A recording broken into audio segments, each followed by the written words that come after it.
clubhouse, tiny living room, more common space but less living space. Highest carpet area up to 70% only in Jane's Home.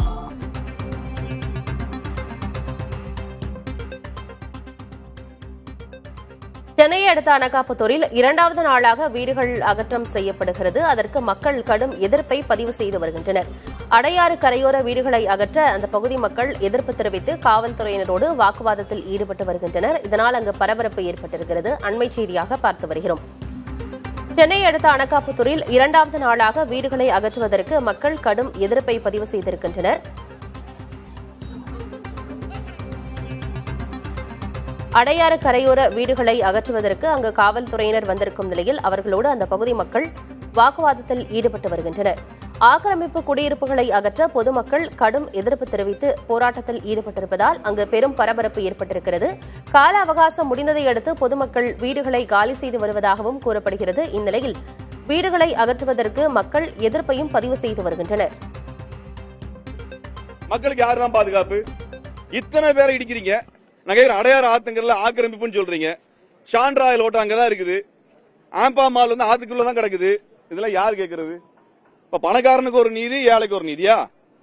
நீதிமன்றமோ இதெல்லாம் விசாரிக்காம தீர்ப்பு தர வேண்டாம். நான் வந்து நீதி அரசுகளை கேட்கிறேன். இங்க என்ன நடக்குது, இந்த மக்களுக்கு என்ன மாதிரி நிலைமையில இருக்கிறாங்கன்னு கேளுங்க. இங்க இருக்க ஆவணங்கள்லாம் மாத்தி கொடுத்து அவங்க அதிகாரிகள் கொடுக்கக்கூடியதை வச்சுதான் நீங்க தீர்ப்பு தரீங்க. அதிகாரி யோகியதை என்ன? அதிகாரி யோகியதை என்ன? காசா கிராண்டுக்கு எப்படி அனுமதி கிடைக்குது? பெரிய கார்பரேட் கம்பெனிக்கு எப்படி அனுமதி கிடைக்குது? ஷாப்பிங் மால் எப்படி ஆத்துக்குள்ள கட்டி வச்சிருக்காங்க? எப்படி ஹோட்டல் ஷான்ராயல் ஹோட்டல் உள்ள ஆத்துக்குள்ள கட்டி இருக்குது? இதெல்லாம் யார் கேட்கறது? இதெல்லாம் யார் கேட்கறது? நீதிமன்றம் கேட்கணும். நீதிமன்றம் கேட்கறது இல்ல. ஏழை மக்களுக்கு எதிராக தான் எல்லா தீர்ப்பும் வந்துட்டு இருக்குதுன்னா நாங்க எங்க தான் போய் நிக்க? யார்கிட்ட தான் முறையிட? யார்கிட்ட தான் முறையிட? இதுக்காக எந்த கட்சி வந்தாலும் நாங்க போராட்டம் நடத்திட்டு தான் இருக்கிறோம். மக்களுக்காக நிக்கிறோம். இந்த மக்களை ஓட்டு போடுறாங்க. இந்த கட்சிகள் தான் ஓட்டு போட்டுருக்காங்க.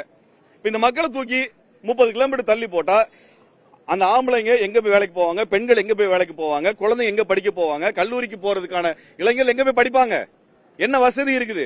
அந்த வீடுகள் நீங்க 5 கணக்கில் போய் பாருங்க. காரை பிடிச்சி இழுத்தீங்கன்னா அப்படியே உதிருது. பிடிச்சி இழுத்தா உதிருது.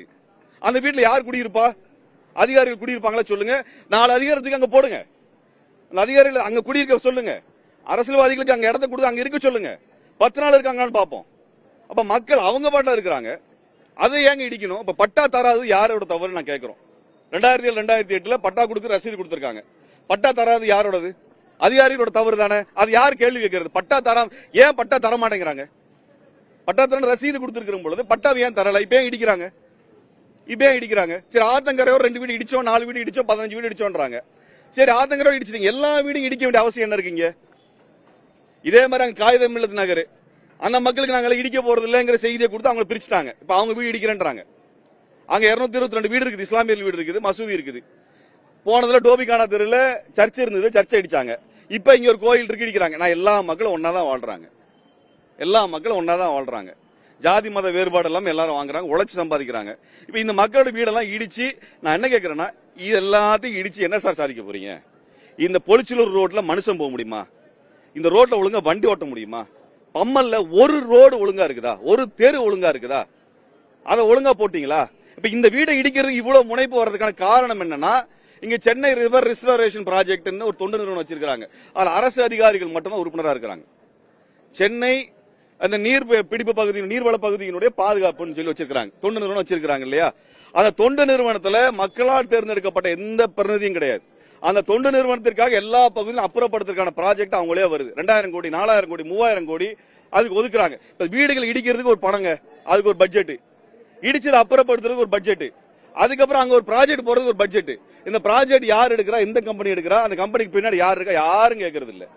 அப்ப இவங்க கொடுக்கக்கூடிய 100 கோடி, 200 கோடி, 300 கோடி பணத்துக்காக இந்த ஏழை மக்கள் வீடுகள் இடிக்கப்பட்டுட்டே இருக்கு. அதுக்குதான் மக்கள் போராட்டம் நடத்திட்டு இருக்காங்க.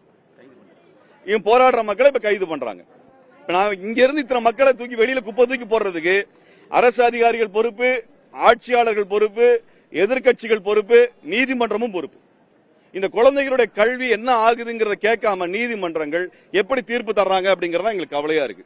அப்ப நீதி அரசர்கள் இதையெல்லாம் விசாரிக்கணும். களத்துக்கு வந்து இந்த மக்கள் என்ன மாதிரி நிலைமையில வாழ்றாங்கன்னு பார்க்கணும். கண்ணகி நகர்ல, பெரும்பாக்கத்துல எப்படிப்பட்ட வாழ்க்கையை வாழ்றாங்கன்றத நீதி அரசர்கள் விசாரிச்சு ஒரு விசாரணை கமிஷனை போட்டு விசாரிங்க சார். என்ன நடக்குன்னு பாருங்க. இந்த குழந்தைங்க எல்லாம் எதிர்காலம் என்னத்துக்கு ஆகுறது? போன கமிஷனர் 2023 வந்தாங்க, அழகு மீனா. அவங்க என்ன தெரியுமா பேசினாங்க? இங்க குழந்தைங்களாம் போராட்டத்தில் உட்கார்ந்துட்டு இருந்தது. கோட்டலி ஆபேலி எக்ஸாமுக்கு முன்னாடி வந்து உட்கார்ந்தாங்க. கேட்டதுக்கு இதுக்கெல்லாம் படிச்சு என்ன பண்ண போகுதுன்னு அதிகாரிகள் பேசினாங்க. மக்களை கேளுங்க, அவங்க சொல்லுவாங்க. இப்படிப்பட்ட அதிகாரிகளை தான் நாங்க பார்க்கிறோம். அதனால போராடுறோம். இடிக்கிறீங்க. ஆனால் இது எப்பவும் ஆட்சியாளருக்கு சாதகமாக. அனகாபுத்தூர் ஆற்றங்கரையோரம் உள்ள வீடுகள் அகற்றப்படுவதற்கு எதிர்ப்பு தெரிவித்து 2வது நாளாக அங்கு மக்கள் போராட்டத்தில் ஈடுபட்டு வந்து கொண்டிருக்கும் நிலையில் நிகழ்விடத்திற்கு சென்றிருக்கிறார் மே 17 இயக்க ஒருங்கிணைப்பாளர் திருமுருகன் காந்தி அவர்கள். செய்தியாளர்கள் சந்தித்தும் பேசியிருக்கிறார். கரையோர வீடுகள் மட்டும் இடிக்காமல் அனைத்து வீடுகளும் ஏன் இடிக்கப்படுகிறது? மேலும் இவர்களுக்கு 30 கிலோமீட்டர் தள்ளி வீடுகள் ஒதுக்கப்பட்டால் குழந்தைகளுக்கான கல்வி, வேலை வாய்ப்பு, வாழ்வாதாரம் அனைத்துமே பாதிக்கப்படக்கூடிய சூழல் உருவாகும். இவர்கள் என்ன நிலையில் இருக்கிறார்கள் என்பது குறித்தெல்லாம் தனியாக குழு அமைத்து ஆய்வு செய்ய வேண்டும், அதன் பிறகு ஒரு முடிவெடுக்க வேண்டும் என்று பேசியிருக்கிறார். அதனை பார்த்தோம்.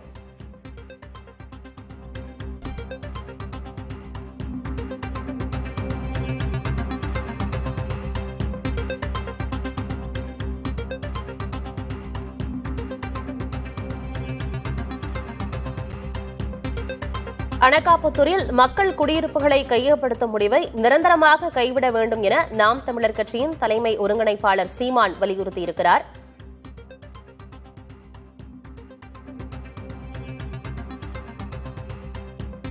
அனகாபுத்தூரில் மக்கள் குடியிருப்புகளை கையகப்படுத்தும் முடிவை நிரந்தரமாக கைவிட வேண்டும் என தமிழக அரசுக்கு நாம் தமிழர் கட்சியின் தலைமை ஒருங்கிணைப்பாளர் சீமான் வலியுறுத்தியிருக்கிறார். அண்மை செய்தியாக பார்த்துக் கொண்டிருக்கிறோம். மக்களை வலுக்கட்டாயமாக வெளியேற்ற முயல்வது வன்மையாக கண்டிக்கத்தக்கது என சீமான் தெரிவித்திருக்கிறார்.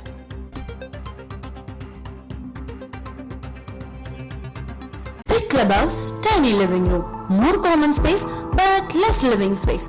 Highest carpet area up to 70% only in Jane's Home.